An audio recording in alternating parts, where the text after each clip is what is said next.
Hello Sanjay గారు.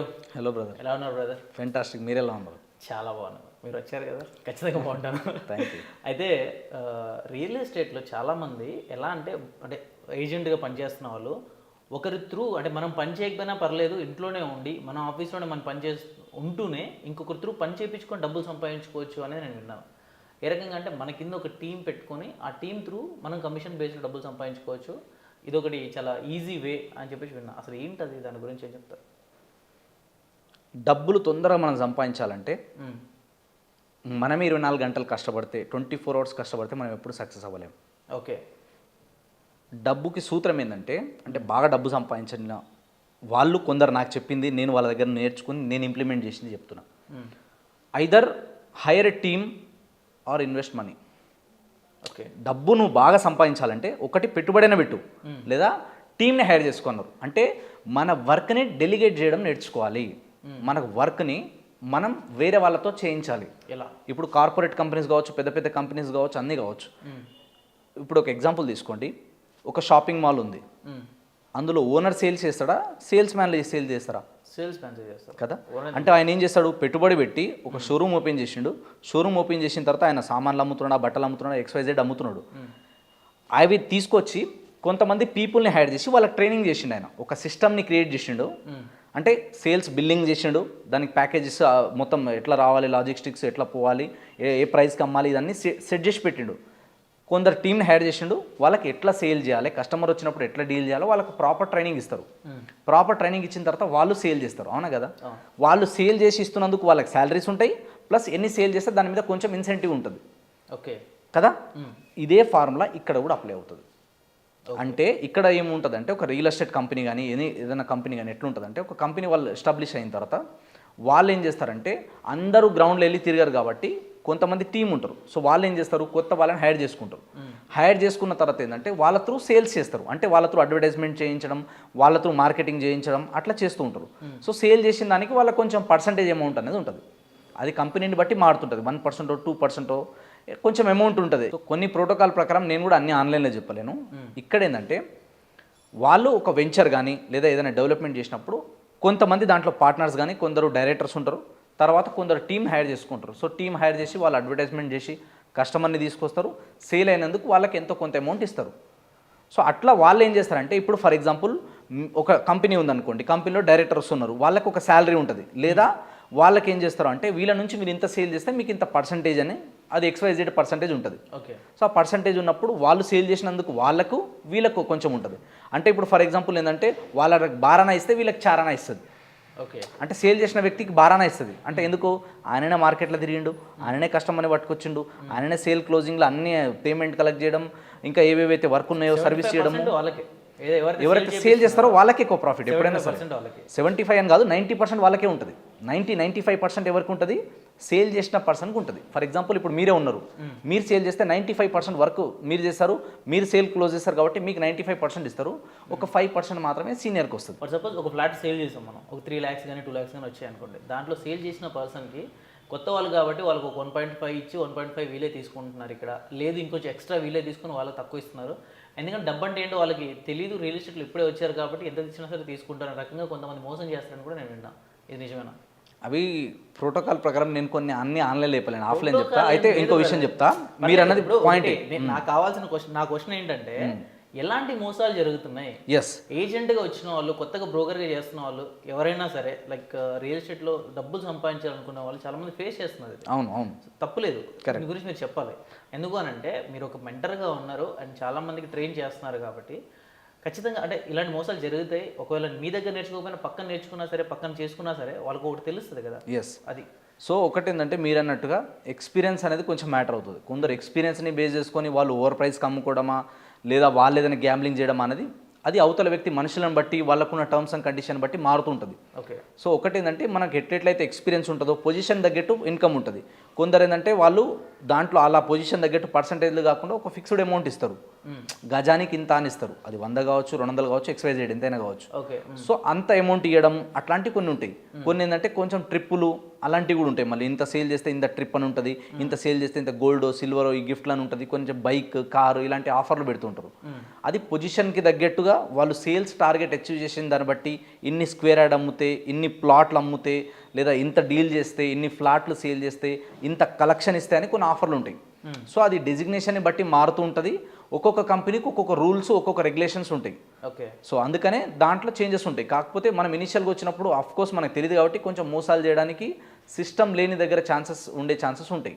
So system ప్రాపర్గా ఉండి క్లియర్గా ఉన్నప్పుడు మనం అమౌంట్ ఎంత సేల్ చేస్తున్నాం, మనకి ఎంత వస్తుంది, ఎంత డిస్కౌంట్ ఇస్తున్నాం, ప్రతిదీ కూడా క్యాలిక్యులేషన్ ఉంటుంది. ప్రతిదీ కూడా మనకి మన ముందు కనిపిస్తుంటుంది. కాబట్టి దాంట్లో మోసాలు తక్కువ ఉంటాయి. ఒకటి ఏంటంటే మనం జాగ్రత్తలు చూసుకోవాలి. మనం అగ్రిమెంట్లు కానీ లేదా మనం ఎవరి దగ్గర పనిచేస్తున్నప్పుడు కానీ ఆ టర్మ్స్ అండ్ కండిషన్స్ ఒకసారి మనం జాగ్రత్తగా తెలుసుకొని అప్పుడు మాత్రమే అది రైట్ కంపెనీయా కాదా, అక్కడ రైట్ పర్సన్ ఉన్నారా లేదా, రైట్ ప్రాజెక్టా కాదా, అక్కడ మనం కస్టమర్కి సేల్ చేస్తే ఆయనకు ప్రాఫిట్ అవుతుందా లేదా, అదేవిధంగా లాస్ట్ అండ్ ఫైనల్గా మనకి రూపాయి వస్తుందా లేదా అని చూసుకోవాలి. సో మనకి ప్రాఫిట్ ప్రాపర్గా వస్తుందా లేదా అని చూసుకోవాలి. చాలామంది నేను కూడా చూసినా మీరు అన్నట్టుగానే, ఎందుకంటే నాకు కూడా జరిగింది కాబట్టి. ఎందుకంటే కంపెనీ ప్రాఫిట్ కంపెనీ చూసుకుంటుంది, పైన ఉన్న ఎండి కావచ్చు, బాస్ కావచ్చు, ఆయన ప్రాఫిట్ ఆయన చూసుకుంటారు. కింద ఉన్న ఏజెంట్లు చాలామంది లాస్ అవుతారు. ఎందుకంటే వాళ్ళకి తెలియకనో ఏదో అవసరానికనో, అది ఒక్కటే అని మనం బ్లేమ్ చేయలేము, వాళ్ళని అని బ్లేమ్ చేయలేము, చాలా వరకు జరుగుతుంటాయి. సో ఇనీషియల్గా అట్లాంటివి జరుగుతాయి కామన్. కాబట్టి మనం జాగ్రత్తలు వహించాలి. సో అప్పుడు మేము ఏం చేసినాం మాకు తెలియదు. ఇప్పుడు మెల్లిమెల్లిగా మాకు ఎక్స్పీరియన్స్ వచ్చిన తర్వాత, నాలెడ్జ్ వచ్చిన తర్వాత, సేల్స్లో ఎట్లా జరుగుతున్నాయి, ఏమేమి జరుగుతుంది, రియాలిటీ ఏముంది, సో కస్టమర్కి ఎంత డిస్కౌంట్ ఇవ్వాలి, ఎంతవరకు డిస్కౌంట్ ఇవ్వచ్చు, ఎంతవరకు డిస్కౌంట్ ఇవ్వద్దు, ఇదొకటి. ఇంకోటి ఏంటంటే ఈ మధ్య మీరు అన్నట్టుగానే కంపెనీ నుంచి ఏజెంట్లు, బాసులు, సీనియర్లు ఇదొక ఎత్తు అయితే, కస్టమర్లు కూడా ఎట్లా చేస్తున్నారంటే ఏజెంట్లకు వచ్చే కమిషన్లో నీకు ఇంత కమిషన్ వస్తుందా, నాకు ఇంత అని అడుగుతాం. దీని గురించి ఎవరు మాట్లాడరు. ఇది ఒక పెద్ద ప్రాబ్లం. మా రియల్ ఎస్టేట్ బ్రదర్స్ అందరూ దీనికి కనెక్ట్ అవుతారు. కరెక్ట్ అయిపోయింది మా ఆవిడని. ఎందుకంటే కస్టమర్ వస్తారు, ప్రతి కస్టమర్కి. ఇప్పుడు మీకు కూడా తెలుసు, మీరు రియల్ ఎస్టేట్ చేయరు కానీ మీకు కూడా తెలుసు. ఎందుకు ప్లాట్ అమ్మితే ఒక ల్యాండ్ వస్తుంది, ప్లాట్ కానీ ల్యాండ్ కానీ ఫ్లాట్ కానీ ఏదైనా అమ్మినా 1% 2% కంపెనీని బట్టి కమిషన్ వస్తుంది. ఇది అందరికీ తెలుసు. కొందరు ఏమంటారు, నేను ఆన్లైన్లో చూసి వచ్చిన, లేదా మేము డిజిటల్ త్రూ వచ్చినాం, లేదా జస్ట్ నువ్వు మాకు వచ్చినావు, ప్రెజెంటేషన్ ఇచ్చినావు, సైట్ చూపించినావు, దీనికే నీకు ₹1,00,000 ఇవ్వాలా, 50,000 ఇవ్వాలా, ఇట్లాంటి క్యాలిక్యులేషన్ వేస్తారు. అప్పుడు ఏమంటారు, నీకు వచ్చే దాంట్లోకి 50,000 నాకు తగ్గి, 30,000 నాకు తగ్గి అంటారు. సరిపోయింది. ఇట్లాంటివి కూడా జరుగుతాయి. ఎందుకంటే మీరు ఒక విషయం గుర్తుపెట్టుకోవాల్సింది ఏంటంటే, కొంచెం ఫిగర్ని, ఆ అమౌంట్ని చూసినప్పుడు పెద్దగా కనిపిస్తాయి, భూతద్దం పెట్టి చూస్తారు. కానీ రియల్ ఎస్టేట్ అనే ప్రోడక్ట్ ఎలాంటిది, ₹10 ₹50 ప్రోడక్ట్ కాదు కదా. రోజు ఒకటి అమ్మడపోవడానికి నెలకొకటో 2 నెలలకొకటో సంవత్సరం మొత్తంలో 10 20 అంతకన్నా ఎక్కువ కావు. సో అలాంటప్పుడు వాళ్ళకు వచ్చే ఇన్కమే అది, దాని మీదనే డిపెండ్ అయి ఉంటారు. ఫిక్స్డ్ శాలరీ ఉండదు, రూమ్ రెంట్లు ఉంటాయి, మెయింటెనెన్స్ ఉంటుంది, ఈఎంఐలు ఉంటారు, వాళ్ళకు ఒక ఫ్యామిలీ ఉంటుంది. అవునా కదా. సో వాళ్ళే దాంట్లోనే సేవింగ్ చేయాలి, దాంట్లోనే గ్రో అవ్వాలంటే ఇనీషియల్గా స్టేజ్లో వచ్చే వాళ్ళకి ఇవన్నీ ఛాలెంజెస్ ఉంటాయి. ఓకే. ఇప్పుడు ఫర్ సపోజ్ ఎవరైనా సరే రియల్ ఎస్టేట్లో ఉన్న వాళ్ళు వీళ్ళు నన్ను మోసం చేస్తున్నారు అనేది తెలుసుకోవాలంటే ఏ విధంగా తెలుసుకోవచ్చు? అంటే మీకు ఆల్రెడీ జరిగింది కాబట్టి, అంటే సిమ్టమ్స్ ఏం కనిపిస్తే ఎట్లా తెలుస్తుంది? ఒక్క విషయం నేను చెప్తా, ఇది ఎవ్వరికి నచ్చొచ్చు నచ్చకపోవచ్చు, బట్ నేను ప్రాక్టికల్గా చెప్తున్నా. ప్రతిసారి సేల్ అవ్వడం కోసం డిస్కౌంట్ ఇవ్వద్దు. Okay. Never give discounts to customer. ఎందుకంటే if you are selling right product at right price, negotiation అనేది ఇంకా చేయొద్దు. దాంట్లో కస్టమర్ని నువ్వు క్లోజ్ చేసుకునే స్కిల్ పెంచుకోవాలంతే, కస్టమర్కి కన్విన్స్ చేయాలంతే. ఎందుకంటే మనకు వచ్చే రూపాయి అంతా కూడా నువ్వు కస్టమర్కి ఇచ్చేస్తావు. నువ్వు ఎందుకు గాడిది కష్టం చేస్తున్నావు? వీడ మేము అట్లా చేసినాం, స్టార్టింగ్లో మేము స్ట్రగల్ అయినాం, తర్వాత మేము రియలైజ్ అయినాం, వీఆర్ డూయింగ్ రాంగ్. ఇది బిజినెస్కి అగెనెస్ట్ ఇది. ఎందుకంటే మనకి రూపాయి లాభం లేకుండా మనం పని చేయొద్దు, ఇది రూల్. ఇది కస్టమర్కి లాభం జరగాలి, అదేవిధంగా మనకు లాభం జరగాలి. రియల్ ఎస్టేట్ అంటే ఏంది, కొనే వ్యక్తి అమ్మే వ్యక్తి ఇద్దరు బాగుపడాలి. కానీ ఒకటే సైడ్ ఫేవర్ అయితే కూడా కరెక్ట్ కాదు. కాబట్టి మనం ఒక ప్రోడక్ట్ సేల్ చేసినప్పుడు రైట్ ప్రైస్లో అమ్మాలి. ఓకే.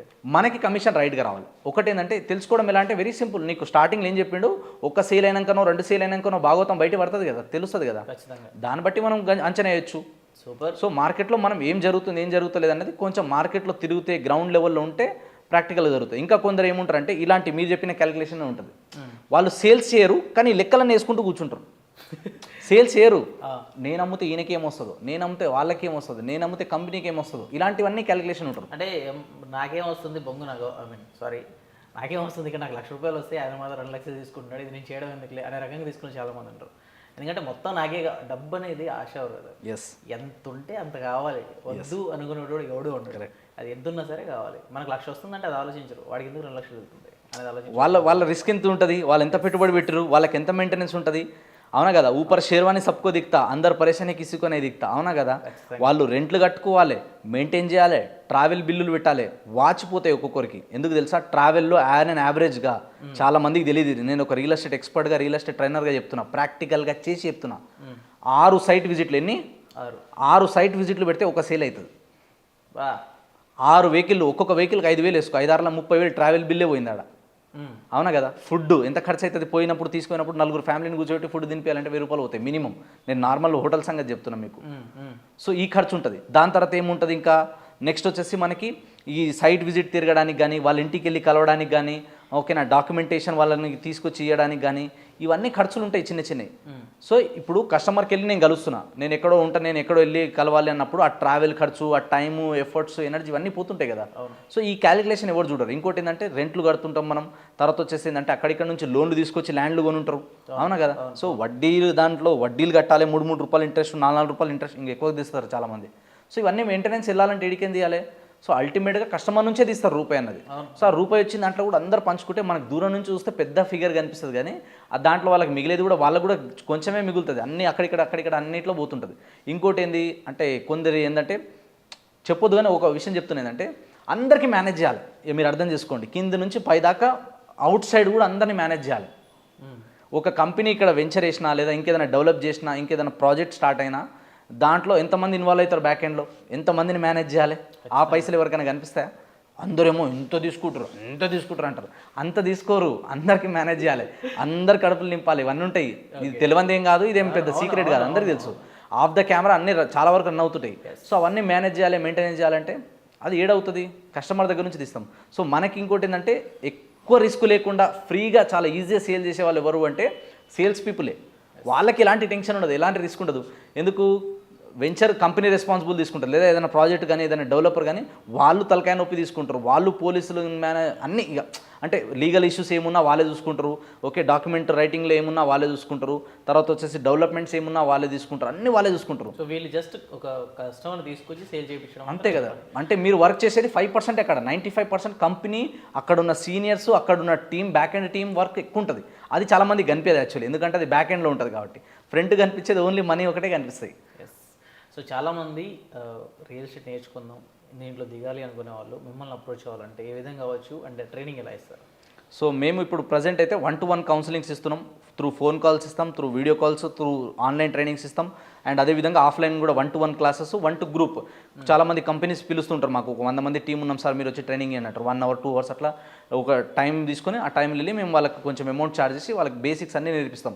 అంటే ఏం చేస్తే కట్టే కొట్టే తెచ్చేనట్టు ధన తొందరగా గ్రోత్ అవ్వచ్చు, ఏం చేస్తే మనకు వచ్చిన పైసలను ఎట్లా మేనేజ్ చేయాలి, ఎట్లా మనం కూడా ప్రతిసారి ఏంటంటే వచ్చిన పైసలన్నీ మన జేబులోనే వేసుకోవడం కాకుండా దాన్ని రీఇన్వెస్ట్ ఎట్లా చేయాలి, మనం కూడా ఎట్లా ఆస్తులు సంపాదించుకోవాలి, మనం కూడా ఎట్లా మనీ మల్టిప్లై చేసుకోవాలి, ఇవన్నీ కూడా నేర్పిస్తాం.